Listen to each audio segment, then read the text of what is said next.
വൻ സാമ്പത്തിക തട്ടിപ്പ് നടന്ന കുട്ടമ്പുഴ അഗ്രികൾച്ചറൽ ഇംപ്രൂവ്മെന്റ് കോഓപ്പറേറ്റീവ് സൊസൈറ്റിയിലെ ഭരണസമിതി അംഗങ്ങളായ കോൺഗ്രസ് നേതാക്കൾക്കെതിരെ പ്രതിഷേധം ശക്തം. തട്ടിപ്പ് നടത്തിയ ഭരണസമിതി അംഗങ്ങളുടെ രാജി ആവശ്യപ്പെട്ട് LDF രംഗത്തെത്തി. കീരമ്പാറ സ്വദേശി ആൽവിൻ വത്സൻ നൽകിയ പരാതിയെ തുടർന്നുള്ള അന്വേഷണത്തിലാണ് യൂത്ത് കോൺഗ്രസ് നേതാക്കൾ ഭരിക്കുന്ന കുട്ടമ്പുഴ അഗ്രികൾച്ചറൽ ഇംപ്രൂവ്മെന്റ് കോഓപ്പറേറ്റീവ് സൊസൈറ്റിയിലെ സാമ്പത്തിക തട്ടിപ്പ് പുറത്തുവരുന്നത്. സഹകരണ സംഘം അസിസ്റ്റന്റ് രജിസ്ട്രാർ നടത്തിയ അന്വേഷണത്തിൽ 1 കോടി രൂപയുടെ തട്ടിപ്പ് നടന്നതായി കണ്ടെത്തുകയും കുറ്റക്കാർക്കെതിരെ പോലീസ് അന്വേഷണത്തിന് നിർദ്ദേശം നൽകുകയും ചെയ്തു. ഇതേ തുടർന്ന് യൂത്ത് കോൺഗ്രസ് നേതാവും Kuttampuzha agricultural improvement cooperative society ജീവനക്കാരനുമായ ആഷ്ബിൻ ജോസ്, യൂത്ത് കോൺഗ്രസ് കുട്ടമ്പുഴ മണ്ഡലം സെക്രട്ടറിയും സൊസൈറ്റിയിലെ താൽക്കാലിക ജീവനക്കാരനുമായ ബേബി പോൾ, കോൺഗ്രസിന്റെ കോതമംഗലം ബ്ലോക്ക് സെക്രട്ടറിയും കുട്ടമ്പുഴ ഗ്രാമപഞ്ചായത്ത് വികസനകാര്യ സ്റ്റാൻഡിംഗ് കമ്മിറ്റി ചെയർമാനും സൊസൈറ്റി പ്രസിഡന്റുമായ KA സിബി എന്നിവരെ പ്രതി ചേർത്ത് പോലീസ് കേസെടുത്തു. ഈ പശ്ചാത്തലത്തിലാണ് LDF പ്രതിഷേധം ശക്തമാക്കിയത്.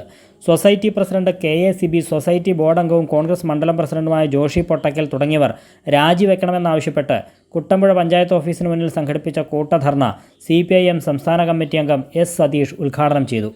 സതീശൻ എറണാകുളം ജില്ലയിൽ നിന്ന് കേരളത്തെ നയിക്കുന്നയാളല്ലേ? അധാർമികതയ്ക്കെതിരെ വലിയ സമരം നടത്തുന്നു എന്ന് അവകാശപ്പെടുന്നയാളല്ലേ? നിങ്ങൾ KPCC, DCC, കോതമംഗലത്തെ കോൺഗ്രസ് നേതാക്കന്മാരോട് ഞങ്ങൾക്ക് ചോദിക്കാനുള്ളത്, ഈ നാട്ടിലെ പാവപ്പെട്ട കൃഷിക്കാരായിട്ടുള്ള ആളുകളുടെ പണം സമ്പാദിച്ച് ആ പണം സമാഹരിച്ച് അതിൽ നിന്ന് 1 കോടി രൂപയിലേറെ തട്ടിയെടുത്തുകൊണ്ടുപോയ ഈ നാട്ടിലെ കോൺഗ്രസ് നേതാക്കന്മാർക്കെതിരെ നിലപാട് സ്വീകരിക്കാൻ രാഷ്ട്രീയ പാർട്ടി എന്ന നിലയിൽ, മുന്നണി എന്ന നിലയിൽ കോൺഗ്രസും UDFും സന്നദ്ധമാണോ എന്നതിന് ഉത്തരം നിങ്ങൾ പറയണം. കേസെടുത്തതോടെ ഒളിവിൽ പോയ പ്രതികൾക്കായി പോലീസ് അന്വേഷണം ഊർജിതമാക്കിയിട്ടുണ്ട്. കൈരളി ന്യൂസ്, കൊച്ചി.